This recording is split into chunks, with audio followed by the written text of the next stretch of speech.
இன்றும் அவர்களது உறவு புனிதமாக உன்னதமாக உள்ளது. இந்த பிளவிற்கு சூழ்நிலை காரணம்.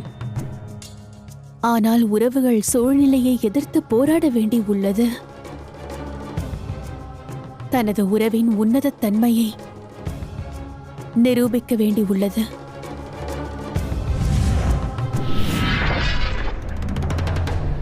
ஓம் நமோ நாராயணாய நமஹ.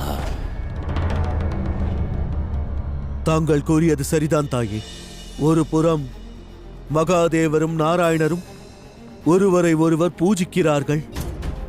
நாராயணரை தரிசிப்பதற்காக மகாதேவர் மற்றும் மகாதேவரை காணாமல் இருக்க நாராயணர் இருவரும் பக்தியை கையாள்கிறார்கள். அதே மறுபுறமும் அசுரகுலத்தின் இரு வீரர்கள் அந்தகாசுரனும் கஜாசுரனும் ஒருவரோடு ஒருவர் யுத்தம் புரிவதற்கு சங்கநாதத்தை முழங்குகிறார்கள்.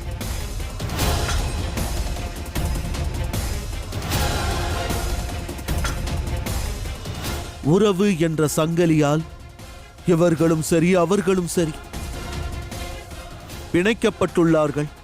ஆனால் உறவுக்கு பின்னால் உள்ள உணர்வு இரண்டும் வெவ்வேறாகும்.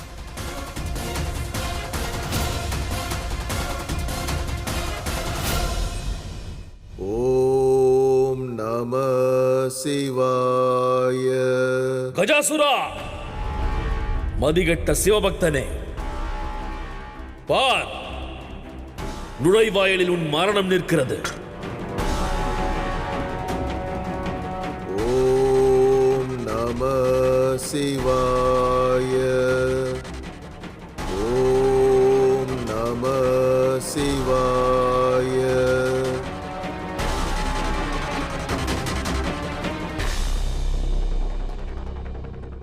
நான் கூறியது கேட்கவில்லையா?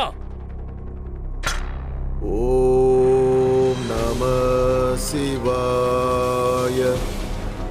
ஓம் நம சிவாய. இனி பேசி பயனில்லை. நம சிவாய.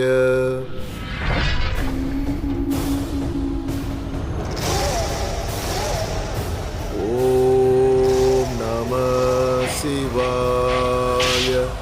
மகனே,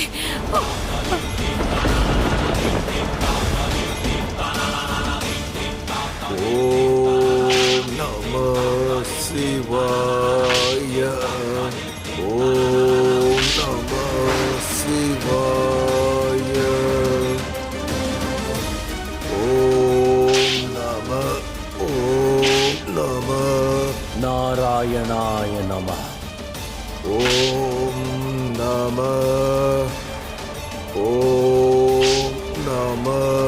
சிவாய.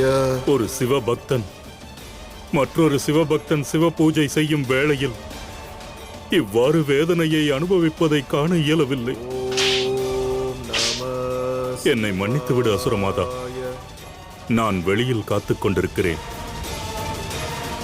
ஓம் நம சிவாய. ஓம் நம சிவாய. ஓம் நம சிவாய. சற்றும் கருணை இல்லாத தாயல்லவா நீ?